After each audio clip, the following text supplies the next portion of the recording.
Hi, it's Annalisa, and welcome back. I'm so glad that you are here today. So, I want to talk about why there's so much addictive energy for the divine feminines after they meet their twin flames. So, if you're a twin flame, then you know what that feeling is, right? You meet your twin flame, and you are so deeply, madly in love, and you can't even describe in words, right? What you're feeling. It's really hard to describe unless you're a twin flame to really be able to put in words the connection that you have. It's beyond an attraction, it's beyond liking someone or even just falling in love with someone, right? There's a whole different experience there. There's a connection there that's out of this world.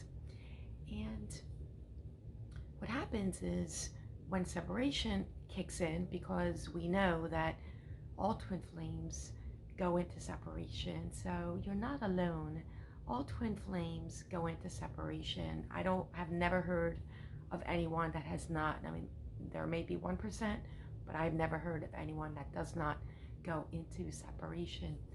And the reason is because the energies are so out of control for the divine feminine and the divine masculine. But in this connection, the divine feminine is the push energy. The divine feminine is the more spiritual, awakened individual. So they are the ones that are the chasers. And that's a strong word to use, like chasing someone, but the divine feminine is, in fact, the one that wants the relationship to go on, and it's labeled as chaser. And it's almost like an addictive energy that you have, right? And if you're a true twin flame, you know what that feels like. You know that you're next to your phone waiting for that call to come in or that text to come through, right?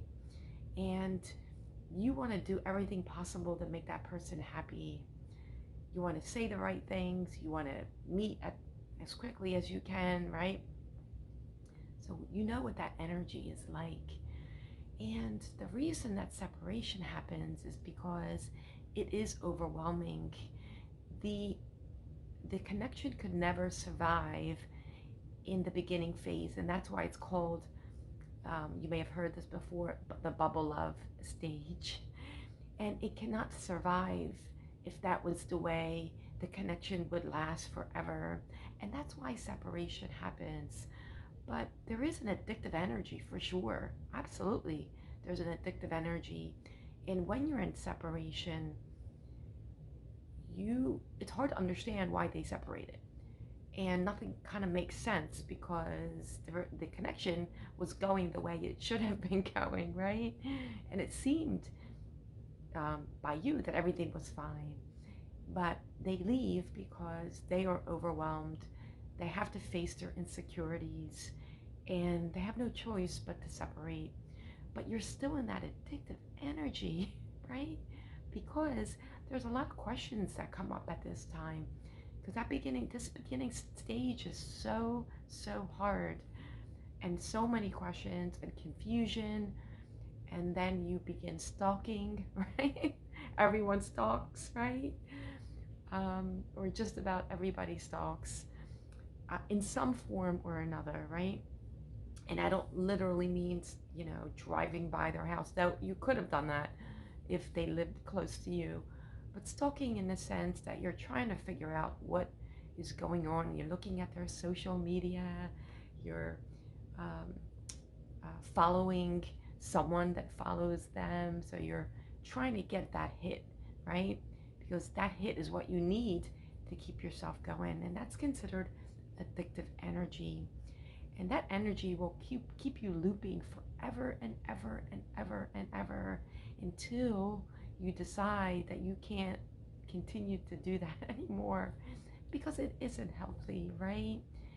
Because it's only good when you have that hit, and then when that hit subsides, and it does, then you feel depressed and you're waiting for the person to contact you, and it's just a whole chaotic um, chaos going on in your mind, right?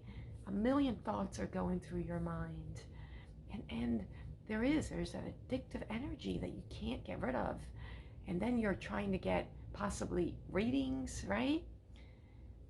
And I can't even tell you how much I spent on readings in the beginning phases of my journey.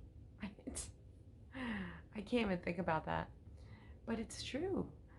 This is what happens. You have that addictive energy and you want those readings, and you want someone to tell you that they're going to come back. You want someone to tell you that they still care about you, right? And these are all true feelings that you have and are going through. They are valid. What you're going through is valid. And at some point, the readings have to stop, right? And you begin to realize that there's something else in this connection. And you can't continue, right? To throw out money on readings. And readings will only keep you stuck in this connection, only keep you in the cycle, because you'll hear what you want to hear, because that's what you want to hear. Or someone may be way off in their readings because they're not a true twin flame. They won't be able to connect. They'll connect to your energy, but they won't be able to really get a full reading on what's going on, because there's two separate bodies here and one soul. And it's hard for someone that's not a true twin flame to connect, but they are not healthy to have readings, because they'll keep you stuck. But that's that addictive energy, and I don't know anyone that has not had some form of addictive energy. So just know, I'm here to tell you that it's normal to have that addictive energy. You're not alone. It will pass. It will pass. But stop those readings because they're not going to help you. They're only going to keep you stuck in the cycle. So I'm here to tell you that it does get better. The journey does get easier as you begin to realize that this is your awakening. This is your spiritual awakening. You're here to ride the path of ascension. And it's a process. It takes time. You can't do this journey in 3 weeks or 4 weeks or 3 months. It takes a little bit longer. So don't get overwhelmed too much where you feel helpless. But this is exactly what happens. You feel helpless. You don't understand what's going on. Just know that there is a light at the end of the tunnel. Once you start putting in the work and you detach from your divine masculine, the journey becomes so much easier. So I hope this video was helpful. If you have not yet subscribed to my YouTube, please subscribe. And I hope that you enjoyed this video. Have a wonderful day. I'm sending you so much love.